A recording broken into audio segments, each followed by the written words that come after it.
Hi, this is Isabel. So today's video, I help you become your own freelance consultant in Switzerland. This is a great solution in my view, especially if you've been trying to get a job with a company and it's just not working for you. You have great skills, but not able to find this niche.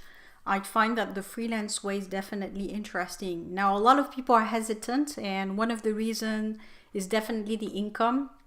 I mean, Swiss salaries tend to be quite high, and on top of that, you get great benefits. So, of course, if you compare that to become freelancing, sometimes it's a little bit discouraging, but you have to think long term. So, short term, I can guarantee you now, I've been freelance since 2015. Freelance, you're definitely not going to be on the Swiss salary scale, and it's definitely going to be a little bit of a challenge to grow yourself, to grow your business, etc. But I find that longer term, it's probably a better solution. So you have to keep in mind the longer view of what you want. Having a job with a company that pays well is great for the ego because you have the immediate satisfaction. You get the salary in your pocket at the end of the month. You have the respect from the family and friends because you work for a good company, and you have all the benefits that come with working and carrying the name of this company. So there's lots of benefits. But then if you think longer term, you're probably happier as a freelance consultant because you get a lot of perks that people who work in companies don't get, such as the main one in my view is time. Time to do the things that you enjoy, time to live your own life with your own terms. So again, you have to see the balance there. So what I want to share in this video is how, in terms of technicality, how do you become this freelance consultant? Well, the first thing that you need to do once you make that decision of becoming a freelance consultant is to check whether you have a good idea. So of course, there's lots of consulting going on in marketing, finance, HR. So make sure you find your niche. That would be the first thing. You know, what is it that you could offer that you haven't seen really in your local market, because you want to maximize the chances of succeeding, obviously. Do you have any experience that's relevant? I mean, that's the first thing people will say, whether you sell to individuals or companies. They will want some kind of proof that you get results, that you're credible in what it is that you're selling. So finding your niche and your credibility is really important. And if you can't find that on your own, lots of people help entrepreneurs or freelancers get started. So they will be doing this work with you. What are you good at? What's your focus, and how you can make money out of it. So that's number one. Number two, and this is what people forget, especially as expats, is the fact that you do need signed clients to get a work permit. So you can't just say, okay, I declare myself a marketing consultant and I will go and ask for a work permit. You need to have people ready to pay money to buy your services. It's very difficult to get at the beginning because you're not there yet. Maybe you don't even have a website.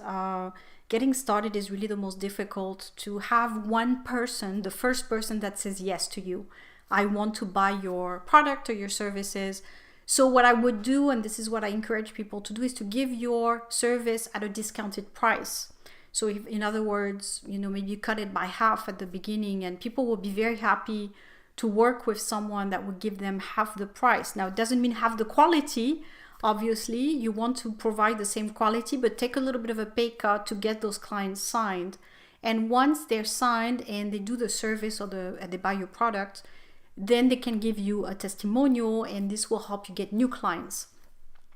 So it's basically you're giving a discount in exchange of a testimonial, and you know it's going to help you get your work permit. So you need those free clients first. So even if you don't have a work permit, you're non-EU, EU, what have you, you need to get those clients, and then you can ask for a work permit.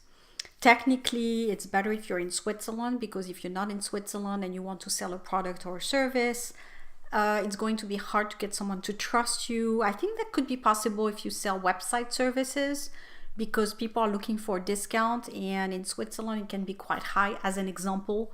So even if you're sitting in a different country, but you can offer a great discount, that would be helpful at the beginning. But then to get your work permit, you would need to be based in Switzerland at some point and show proof that you live in Switzerland.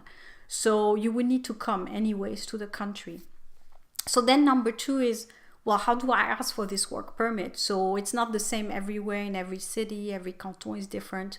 what I will post below is some of the items that you will need to have prepared to be even considering going to ask for a work permit. So a lot of people, they're just so in a rush to get a work permit, but they're not prepared to provide what it is that the authorities will ask for. So you need to have those things ready. So obviously the first thing is that you do need a year of rental somewhere, whether it's an office or if you work from home, you need to have a lease in an apartment. So you need to show some kind of residency in Switzerland. That's going to be required. So it could be now done with co-working spaces as well, or office space anywhere. Now you signed, you sign leases for a year, and they'll give you, that will be the part on basically renting in Switzerland. The second thing you need to have is a resume that's updated so that they can see you're credible for what it is that you're doing. Number 3 is you need to have some type of a background check. So think if you're from the US, you know what that means. No criminal record, no pursuits, all these things. So you need to be able to provide that. You will need to be able to provide that you have sufficient funds, that you can fund yourself at least for a couple of years. So if you come with zero money at all and you're basically you don't have any type of finances, that's not going to be credible to have a business or be a freelance consultant. So you need to come with at least, I would say, 20,000 Swiss francs to cover the expenses. If you need to travel, to cover, also show that you have a little bit of treasury that there to cover your costs. So you do need to come with a little bit of money and show proof of that in a bank account. Now, the next thing that you need to be able to provide is that a status, so whether you have a Facebook page, I think is enough. You don't need necessarily a website, but something that shows that you've started a business, that you have something going for yourself. Facebook page now would be accepted, I'm sure, even a LinkedIn profile. So show that you're in activity, you're not just self-declaring yourself an independent consultant. Now you have a lot of online consultants, so again, a website would be great, but if you don't have that, at least a Facebook page, something that shows you're independent consultant. Now, in terms of documentations, any type of people that can give you testimonials. So when you have your free clients, if you have testimonials, that's great. That's also supporting you doing great work. So that's going to support also getting your work permit.